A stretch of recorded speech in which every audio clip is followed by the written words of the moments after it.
আসসালামু আলাইকুম। আজকের বাংলা নিউজে আপনাকে জানাচ্ছি স্বাগত। এখন শুনবেন সংবাদ শিরোনাম। আমাদের সংবাদটি যদি ভালো লাগে লাইক কমেন্ট শেয়ার দিয়ে জানিয়ে দিন আপনার মতামত। ভবিষ্যতে প্রশ্ন উঠতে পারে এমন কিছুতে যা ঠিক হবে না, জানিয়েছেন সালাউদ্দিন আহমদ। নভেম্বরে শেষ হচ্ছে উপদেষ্টা পরিষদের সভা, জানিয়েছেন তথ্য উপদেষ্টা। ইসলামী ব্যাংক কর্মীদের নির্বাচনী দায়িত্ব না দিতে বিএনপি আহ্বানে জামায়াতের উদ্বেগ। শুধু কয়েকটি সিট পাওয়ার জন্য এনসিপি কোনো জোট করবে না, জানিয়েছেন সার্জিস আলম। দুর্নীতি করলে উপদেষ্টাদের বিচার হবে, বলেছেন অলি আহমদ। পুলিশে পদোন্নতি, বদলির তদবির কঠোর বার্তা উপদেষ্টার। জুলাই পরবর্তী সময়েও ছাত্র দলের নেতাকর্মীদের প্রাণ দিতে হয়েছে, জানিয়েছেন ছাত্রদল সাধারণ সম্পাদক। জাতীয় পার্টির সুযোগ পাওয়া মানে আওয়ামী লীগই নির্বাচনে অংশ নিল, বলেছেন আক্তার হোসেন। ভবিষ্যতে প্রশ্ন উঠতে পারে এমন কিছুতে যা ঠিক হবে না, জানিয়েছেন সালাউদ্দিন আহমদ। জুলাই সনদ বাস্তবায়নে আবেগের চেয়ে বাস্তবতাকে প্রাধান্য দেওয়ার পক্ষে মত জানিয়েছেন বিএনপির স্থায়ী কমিটির সদস্য সালাউদ্দিন আহমদ। তিনি বলেছেন, এমন কোনো পদ্ধতির মধ্যে যেন না যাওয়া যায় যা নিয়ে ভবিষ্যতে প্রশ্ন উঠতে পারে। জুলাই সনদ বাস্তবায়নে সাংবিধানিক আদেশ জারির দাবির প্রেক্ষাপটে আজ রোববার দুপুরে রাজধানীর কাকরাইলে ডিপ্লোমা ইঞ্জিনিয়ার্স ইনস্টিটিউশনে গণ অধিকার পরিষদের চতুর্থ প্রতিষ্ঠাবার্ষিকীর অনুষ্ঠানে বক্তব্যে এ কথা বলেন তিনি। সালাউদ্দিন আহমদ বলেন, জনগণের কনস্টিটিউয়েন্ট পাওয়ার সাংবিধানিক ক্ষমতা গণভোটের মাধ্যমে প্রকাশিত হবে বলে সংসদ এর বাহিরে যেতে পারবে না। এখন যদি আবেগপ্রবণ হয়ে রাজনৈতিকভাবে গণভোট করার জন্য বাক্য ব্যয় করা হয়, বিভিন্ন আদেশ কার্যকর করা হয়, তাহলে এগুলো নিয়ে সামনে প্রশ্ন উঠতে পারে। সেটা না করে সবার ঐক্যের ভিত্তিতে যাতে জুলাই জাতীয় সনদ বাস্তবায়ন করা হয় সেটি নিশ্চিত করতে হবে। বিএনপির সহ অধিকাংশ দল জুলাই সনদে সই করলেও তা বাস্তবায়নের প্রক্রিয়া নিয়ে মতভেদ দেখা দিয়েছে। জামায়াতে ইসলামী চাই সাংবিধানিক আদেশ জারির মাধ্যমে তা শাসনতন্ত্রে সন্নিবেশিত হোক। নভেম্বরে শেষ হচ্ছে উপদেষ্টা পরিষদের সভা, জানিয়েছেন তথ্য উপদেষ্টা। অন্তর্বর্তী সরকারের উপদেষ্টা পরিষদের সভা নভেম্বরে শেষ হয়ে যাবে বলে জানিয়েছেন তথ্য উপদেষ্টা মাহফুজ আলম। আজ রোববার বিকেলে রাজধানীর সেগুন বাগিচায় ঢাকা রিপোর্টার্স ইউনিটি ডিআরইউ মিলনায়তনে মিট দিয়ে রিপোর্টার্স অনুষ্ঠানে তথ্য মন্ত্রণালয়ের সংস্কার বাস্তবায়নের অগ্রগতি তুলে ধরতে গিয়ে মাহফুজ আলম এ তথ্য জানান। ডিআরইউ আয়োজিত এই অনুষ্ঠানে প্রধান উপদেষ্টার প্লেস সচিব শফিকুল আলম উপস্থিত ছিলেন। তথ্য উপদেষ্টা বলেন, গণমাধ্যম সংস্কার কমিশনের যে প্রস্তাব তার মোট 23টি প্রস্তাব ছিল আশুকরণীয়, যেটা এই সরকারের সময়সীমার মধ্যে করা সম্ভব। মন্ত্রণালয়ের কর্মকর্তা আমলারা পর্যালোচনা করে মোট 13টি প্রস্তাব বাস্তবায়নের জন্য উদ্যোগ নিয়েছেন। এটা খুব শীঘ্রই দেখা যাবে। তিনি বলেন, এগুলো যে খুব বড় কিছু এরকম নয়, কিন্তু আমাদের যে সময়সীমা আছে তখন তো ছিল 3 মাস, এখন তো আর হয়তো 1 মাস আছে। কারণ এই যে জিনিসগুলো করা হবে সেটা ক্যাবিনেটকেই করতে হবে, অথবা নীতিমালা বা অধ্যাদেশ প্রণয়ন করে করতে হবে। সেটা আমরা নভেম্বরের পরে আর করতে পারবো না, কারণ নভেম্বরে ক্যাবিনেট ক্লোজ হয়ে যাবে। ক্যাবিনেট মিটিংটা এরপর নির্বাচন কমিশন দায়িত্ব নিবে। নির্বাচন কমিশন দায়িত্ব নেওয়ার পর আর সম্ভবত ক্যাবিনেট মিটিং বসে না। ইসলামী ব্যাংক কর্মীদের নির্বাচনী দায়িত্ব না দিতে বিএনপির আহ্বানে জামায়াতের উদ্বেগ। ইসলামী ব্যাংক সহ কয়েকটি প্রতিষ্ঠানের কর্মকর্তা কর্মচারীদের জাতীয় নির্বাচনী দায়িত্ব না দিতে বিএনপির আহ্বান নিয়ে উদ্বেগ প্রকাশ করেছে বাংলাদেশ জামায়াতে ইসলামী। আজ রোববার নিজের ফেসবুক পেজে দিয়ে এক বিবৃতিতে জামায়াতের সেক্রেটারি জেনারেল মিয়া গোলাম পরার বলেছেন, বিএনপি এই দাবি রাজনৈতিক উদ্দেশ্য প্রণোদিত, অযৌক্তিক এবং সম্পূর্ণ অগ্রহণযোগ্য।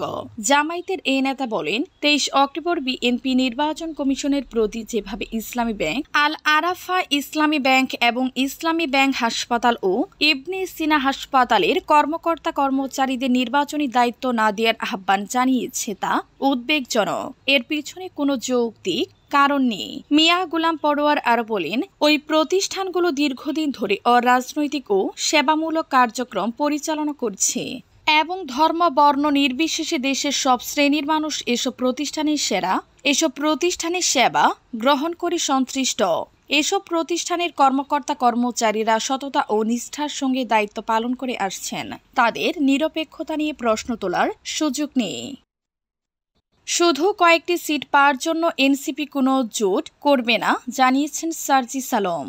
জনগণের আকাঙ্ক্ষাকে একপাশে রেখে শুধু কয়েকটি সিট পাওয়ার জন্য জাতীয় নাগরিক পার্টি এনসিপি কোনো জোট করবে না বলে মন্তব্য করেছেন দলটির উত্তরাঞ্চলের মুখ্য সংগঠক সার্জিস আলম। আজ রোববার দুপুরে কিশোরগঞ্জ জেলা শিল্প একাডেমি মিলনায়তনে এনসিপি আয়োজিত একটি অনুষ্ঠানে সাংবাদিকদের সঙ্গে আলাপকালে তিনি এই মন্তব্য করেন। সার্জিস আলম বলেন, এনসিপি শুধু কয়েকটি আসনকে সামনে রেখে সংসদে যাওয়ার জন্য জোট করার কোনো চিন্তা করছে না। এনসিপি মনে করে কোনো রাজনৈতিক দল যদি তাদের জায়গা থেকে জুলাই সনদের প্রতিটা সংস্কার বাস্তবায়নের প্রতি কমিটমেন্ট থাকে, বিচারিক প্রক্রিয়ার ধারাবাহিকভাবে এগিয়ে নেওয়ার প্রতি কমিটমেন্ট থাকে, ভারতীয় আধিপত্যবাদের বিরুদ্ধে কমিটেড থাকার পাশাপাশি আওয়ামী লীগ জাতীয় পার্টির সব ফ্যাসিস্টদের দূষরদের বিরুদ্ধে লড়াইয়ের জন্য কমিটেড থাকে, তাহলে এর ভিত্তিতে আগামী নির্বাচনে তাদের সাথে জোট হতে পারে।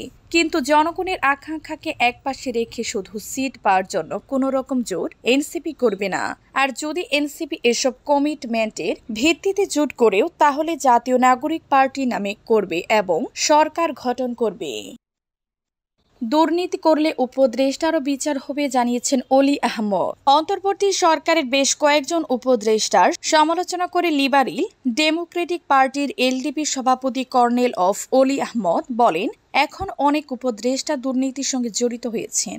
এটা বিএনপি থেকে বলেছে তাদের কাছে খতিয়ান আছে। সম্প্রতি বিএনপি জামায়াত ইসলামী জাতীয় নাগরিক পার্টি এনসিপি উপদেষ্টা পরিষদের কোনো সদস্যদের বিরুদ্ধে নির্দিষ্ট রাজনৈতিক দলের প্রতি পক্ষপাতের অভিযোগ তুলেছে। তবে সরকারের কোন কোন উপদেষ্টার বিষয়ে আপত্তি আছে তা কোনো রাজনৈতিক দলই প্রকাশ্যে বলেনি। তবে এতে অস্বস্তিতে পড়েছেন উপদেষ্টার কেউ। এবার অলি আহমদ বলেন, উপদেষ্টারা যদি মনে করেন তারা বিচারের ঊর্ধ্বে তা ভুল, তাদেরও বিচার হবে। অন্তর্বর্তী সরকার এনজিওদের নিয়ে ঘটিত উল্লেখ করে অলি আহমদ বলেন, যাদের সরকার পরিচালনা করার ন্যূনতম কোনো যোগ্যতা নেই। লিবারেল ডেমোক্রেটিক পার্টি এলডিপি 20তম প্রতিষ্ঠাবার্ষিকী উপলক্ষে আয়োজিত আলোচনা সভায় কথা বলেন অলি আহমদ। আজ রোববার বেলা 3টায় রাজধানীর রমনা ইঞ্জিনিয়ার্স ইনস্টিটিউশন বাংলাদেশ আইইফি মিলনায়তনে আনুষ্ঠানিক আয়োজন করে দলটি। পুলিশে পদোন্নতি বদলির তদবির কঠোর বার্তা উপদেষ্টার। পুলিশে পদোন্নতি আর বদলির তদবির এ পর্যন্ত পৌঁছেছে যে তা আইন শৃঙ্খলা সংক্রান্ত উপদেষ্টা পরিষদ কমিটির সভাও উঠল। আজ রোববার সচিবালয়ে অনুষ্ঠিত সভায় তা উঠলে স্বরাষ্ট্র উপদেষ্টা লেফটেন্যান্ট জেনারেল অফ জাহাঙ্গীর আলম চৌধুরী তদবিরকারী কর্মকর্তার বিষয়ে কঠোর অবস্থান নিতে পুলিশ মহাপরিদর্শক আইজিপি বাহারুল আলমকে নির্দেশ দেন বলে বৈঠক সূত্র জানিয়েছে। একটি সূত্র প্রথম আলোকে বলেছে, বৈঠকে স্বরাষ্ট্র উপদেষ্টা নিজেই পুলিশের বিভিন্ন পদে পদোন্নতি ও বদলির জন্য অনেকের তদবির পাওয়ার কথা বলেন। এ সময় আইজিপি বাহারুল আলমও বলেন তার কাছেও এমন তদবির আসে। তখন স্বরাষ্ট্র উপদেষ্টা আইজিপিকে নির্দেশ দেন যে কর্মকর্তা তদবির করবেন তাকে পদোন্নতি বা বদলি না করে ধরতে হবে, কারণ এই কর্মকর্তারই আবার রাজনৈতিক দলগুলোর নেতাদের কাছে কি ধর্ণা দেন। সভা শেষে সাংবাদিকদের প্রশ্নে পুলিশের তদবির নিয়ে আলোচনার কথা স্বীকার করেনি স্বরাষ্ট্র উপদেষ্টা। তিনি বলেন, পদোন্নতি বা বদলির বিষয়ে অনেকে অনুরোধ করেন, কিন্তু এগুলো সম্পূর্ণ পুলিশের নিজস্ব বিষয়। যারা তদবিরের অনুরোধ পান তিনি বলেছেন তারা যেন বলেন যে এটা পুলিশের কাজ, তারা নিজেরাই সিদ্ধান্ত নিবে। স্বরাষ্ট্র মন্ত্রণালয় সূত্র জানিয়েছে, 21 অক্টোবর পুলিশের পরিদর্শক পদ মর্যাদার 80 জন কর্মকর্তাকে সহকারী পুলিশ সুপার এএসপি পদে পদোন্নতি দেওয়া হয়। জুলাই পরবর্তী সময়ে ছাত্রদলের নেতাকর্মীদের প্রাণ দিতে হয়েছে বলেছেন ছাত্রদল সাধারণ সম্পাদক। জাতীয়তাবাদী ছাত্রদলের কেন্দ্রীয় সাধারণ সম্পাদক নাসির উদ্দিন বলেছেন, জুলাই গণ অভ্যুত্থানে ছাত্রদলের ১৪২ জন শহীদ হয়েছেন, কিন্তু জুলাই পরবর্তী সময়েও ছাত্রদলের নেতাকর্মীদের প্রাণ দিতে হয়েছে।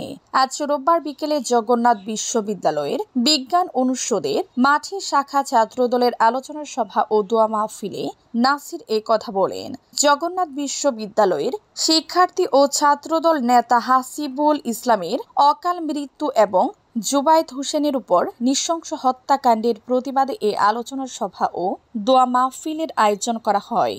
আলোচনা সভায় নাসির উদ্দিন বলেন, ঢাকা বিশ্ববিদ্যালয়ের সাম্যকে শাহরিয়াল আলম সাম্য ছুরিকাঘাতে হত্যা করা হয়েছে।